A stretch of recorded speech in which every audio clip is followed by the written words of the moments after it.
That was a great thing to say. And Keith, many years at TSN, he was the man who brought the country the Olympics in Vancouver in 2010.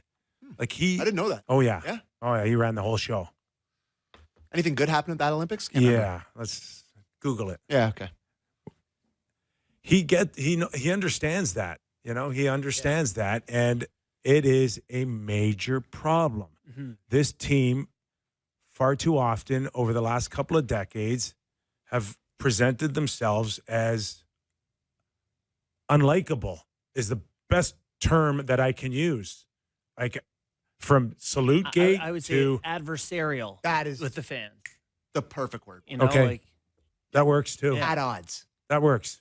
And there's only one Stanley Cup champion, okay? There's 31 losers. And they've had some 31. great It's years. hard. It's hard. Yeah. Not everyone leaves not winning the Stanley Cup with the distaste that the fans here have had in the last week. So, God, even if those games were closer. It's 100%, man. You don't have, it's not all or nothing here. Yeah, you could still, for sure. You can still not win the cup. Not and win have the fans cup. Go, that was a great It was year. great. Thank you. You gave your heart out, but too many moments like we saw to end this season. But he needs to fix that in a hurry here. And huge thanks to Luke for asking that question. Yeah. Hey, can I? Oh, sorry. Okay, just one more. One more. Yeah. Just, again, the accessibility to these guys is all but disappeared. We have been on the air for 4 years. How many Leafs players have we had in 4 years? I think we've had, I want to say 5. Jack Campbell we had once. Justin Hall. Did we have Justin Hall? We had John Tavares when he got his 500th goal? 500th goal or 1,000th game. Okay, whatever. Oliver Ekman-Larsson when he got 1,000 games this year. And Willie Nylander once. Do we have Willie in his contract? Maybe after he signed his contract? Maybe. Yeah. I know, but it's been years. Yeah. Okay, the mere fact that you can remember all of them in 4 years is horrible. Horrible. And it's not that they're not great guests. They're not great guests. But the fans deserve to hear from them. For sure. Absolutely. You're still the stars. You're still, have we ever had Matthews on? Have we ever had Marner on? Never. Have they ever asked us once? Have they ever volunteered? Hey, by the way, we notice you're the only show going where it's exclusive 1 hour talk about our team. Maybe we can give you somebody to talk about that team from the team? Maybe. Yeah. No. But never heard from anybody. Well, we had Trillving on once. We had Berube on once. Okay. But it's not a lot. It's not a lot. And I'm not saying that I want a roster full of players. I'm just saying that you have this vehicle. Be proactive about sending your message, whatever that message is. We want to be the hardest working team. We want to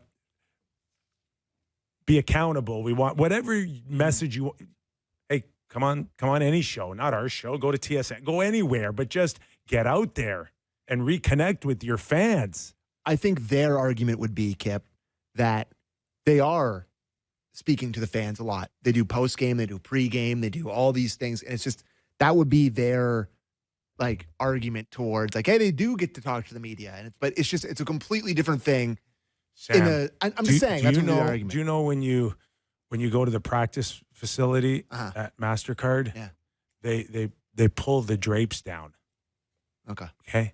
So you can't watch practice? They can't watch practice. It's what do you got? State secrets in there? Somebody might see them doing their 2-on-1 drills. Is there a code? Is there a red button anywhere with codes? What is going on here? At least they stopped playing music. The other one that I wanted to play that I thought was good was him talking about being in the building for Game 7. Yeah, that one interests me a lot. So, he was actually there. Can we crowd? Can we play the electricity in the building? And I've heard this from so many people. Hadn't been there even over the last number of years, and understanding I haven't been there, the electricity prior to the game and during that first period was palpable and unmeasured before. And to go from that euphoric moment to the way that we felt in the third period was very difficult.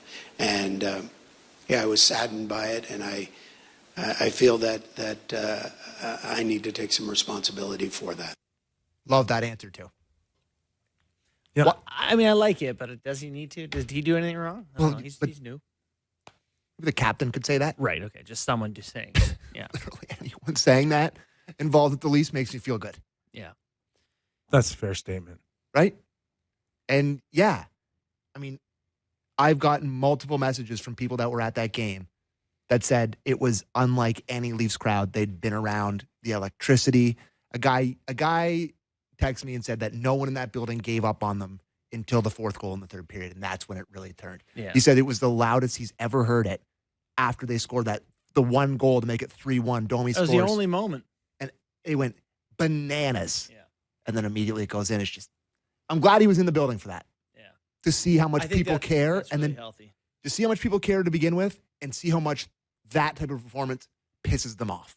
It's the perfect experience. And that's, you talk about people caring, we're all pretty invested in this too. Yes. And care. Yes. And so that's where a lot of the frustration comes from. And I would say we talked about like the, over the years, the stages you talked about, how it's, maybe seemed inconsistent at times. It feels frustrating when you watch someone new come in here and go and be unfamiliar with what has gone on, or why is it like this, or we're not sure, we're going to take a while to evaluate. And I think there's a lot of people who've been so entrenched in it who's like, ask around, read something. We can tell you. It's the Leafs. It's the Leafs. It's not happening in a vacuum. So I think it can be frustrating at times that it's like, we just got to evaluate and really see what's going on here. It's like, ask anyone in town. Yeah. They'll tell you. Like, you go to any Tim's or any. You go to Tim's and say, what's going on with the Leafs? You'll get some answers. I promise. And you know what? They won't be that far off. They'll bend your ear. But it won't be garbage. It'll be close to the problem. And a donut. And a donut. Quick double. All right. We'll take a quick break here. And we return. We got plenty more to chew on for the Toronto Maple Leafs, including going into next season and what you expect. And the Leafs line. Where are they? And the Leafs line. Plus, I think we got Keith Pelly still talking about Marner and Tavares. Plenty more still on the Real Kipper and Bourne Show, Leaf edition. Do not go away. Welcome back to the program. Leaf Hour edition of the Real Kipper and Bourne Show. Nick Kiprios, Justin Bourne, Sammy McKee. Leaf line coming up also at the top of the hour. Doug McLean, Off the Rails Friday. I do believe he's back in PEI. Ooh. So that means, oh no, that's Newfoundland that has a weird time zone, right? Like a half an hour, like an hour and a half again. Sammy, before we get to Leaf line, just in terms of moving forward here, the storyline for sure will be Mitch Marner up until July 1st. But like, where do you guys see the if we were to kind of call the Leafs like a 400 relay race, where's the baton next season? Is it on the last lap? Is it halfway through? Do they get a reset on the lap, or do they have to go and try to win a Stanley Cup next year? Like, tell me where did Brendan Shanahan pass the baton to Tree Living if we compare it to a relay race here? It's funny. It's funny that That's a hell of a way to put it. Yeah. Sorry. I mean, I'm trying. I'm not a professional